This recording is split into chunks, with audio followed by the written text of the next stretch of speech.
Peace. This is Waz for Waz Words Media, back at y'all for another round, and I just wanted to quickly address the fact that in my last video that I made about Canelo purposely misleading the public about Terence Crawford's resume, stating that he fought nobody, and try to say that he had a weak resume. Somebody jumped in the comment section and said that Canelo has the better resume. And to that, I'll quickly dismiss it and say, absolutely not. First of all, I'm just going to start with simple mathematics. Terence Crawford is undefeated. He has no losses on his record. None. Canelo Alvarez has 2 defeats and a draw on his record. I don't care what anybody says. That counts. Period. That's like saying, right? Terence Crawford, that's like saying a person, since we all want to talk about resumes, let's take it to the real world. That's like a person saying that, yeah, I work for this Fortune 500 company, or I built this Fortune 500 company, and then I got fired. And then, I worked for another Fortune 500 company, and we was at the top of the line, and then I got fired again. But meanwhile, you got Terence Crawford's resume. Never been fired from his job. Some 15 years and still going. No blemish. Wasn't fired. Wasn't suspended. Nothing. Speaking of suspension, oh yeah, Canelo Alvarez. He did get suspended for using a substance, aka a steroid, to enhance his strength when he was leading into the second Triple G fight. So you're not going to tell me somebody has a better resume than another person when one candidate, his resume, he's worked 15 years, never been fired, and then the other candidate, he's worked about the same amount of times, but he got fired twice and he got suspended. So simple math tells us no, he doesn't have a better resume.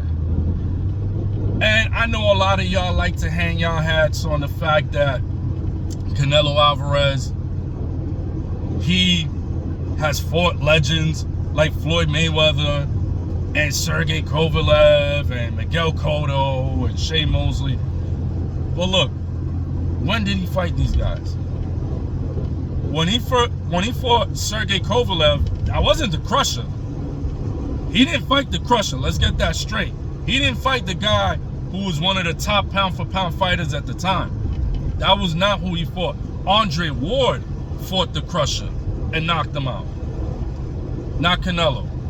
Canelo took on the watered-down version of Kovalev, who was going through his own personal demons in life. And boxing wasn't a priority anymore. He took on that. Miguel Cotto retired like 2 fights later. Plus, Miguel Cotto was way smaller, because that's another thing. Canelo's a weight bully. He likes to fight smaller people like Amir Khan and Josecito Lopez. He was way bigger than Miguel Cotto. And not only was he way bigger than Miguel Cotto, Cotto was already way past his prime. He ended up retiring within a year or 2. Then, Shea Mosley, another person on the verge of retirement. Danny Jacobs was past his prime. Every time he fought somebody that was in their prime, Floyd Mayweather, Bivol, Triple G, it either resulted in a loss, like he lost to Bivol, like he lost to Floyd Mayweather, or he won, but it was controversial, aka both Triple G fights and the fight against Erislandy Lara. They didn't want to make him lose to Lara because he just lost to Floyd Mayweather. And Floyd Mayweather was about to retire, or retired, or was about to retire. So they already crowned Canelo was going to be the next boxing king. Like I've told y'all before, he was a media-made sensation. They needed people to sell the 2 biggest fight nights, which so happens to be Mexican holidays, Cinco de Mayo in May, and Mexican Independence Day weekend in September. And who better than a Mexican, right, to take those days from Floyd Mayweather. So that's the reason why they put Canelo in that position. But they cannot make Canelo lose to Erislandy Lara right after he just lost to Floyd Mayweather. So they gave him that gift. The Triple G fights, one of them was a draw. One Triple G really should have won that fight, or it could have won either way. That's the problem. None of those fights are undisputed. He either lost or won in controversy. But I'm gonna tell you one person who did win undisputedly and knocked out a pound-for-pound fighter in his prime, and that is none other than Terence Crawford.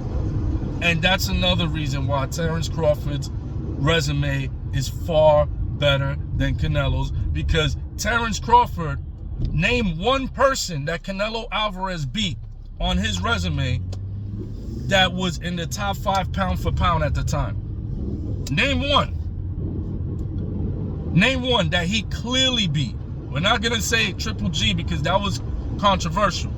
I bet you if we take a poll now, half the people will say Canelo won, the other half will say Triple G won. But you know who you can't take a poll for? Terence Crawford.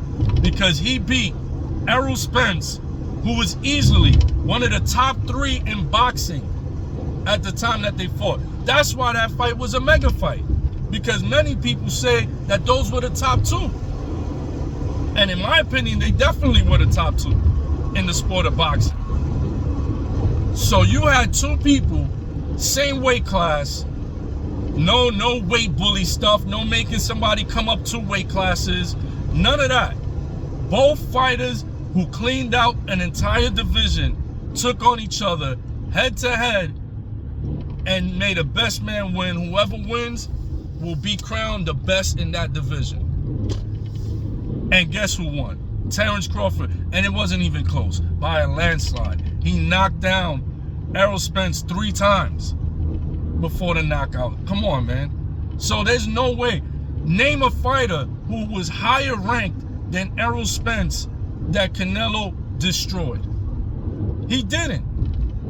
But when you look at Terence Crawford's resume, there's no controversy in none of those fights. There's no, oh, I think he should have lost that fight.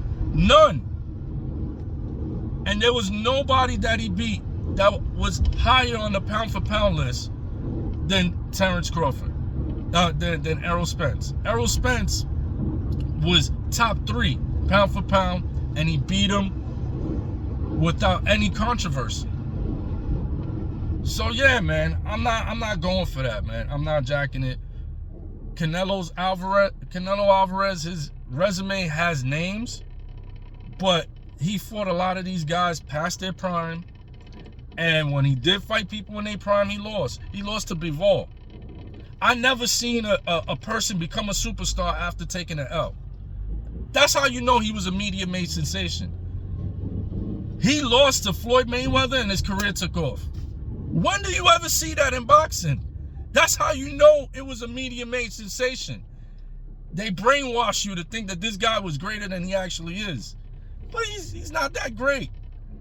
He's very skilled, highly skilled. But his biggest problem is lack of belief. He doesn't believe in himself the way that you guys believe in him. Because if he did, he would have never ran from the Charlos at 154. He would have never ran from Andrade at 154. He would have never ran from Big Charlo at 160. When Charlo was his mandatory opponent to challenge him for his WBC, Canelo gave up the belt in order to not fight Big Charlo.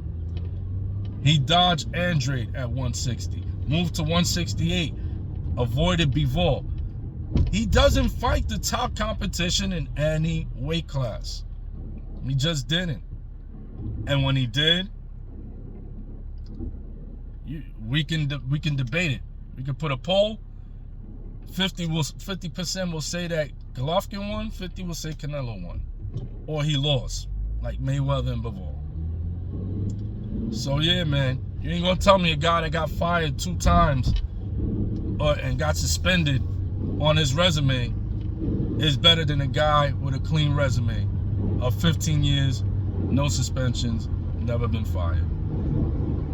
I'm Waz for Waz Words Media. Peace.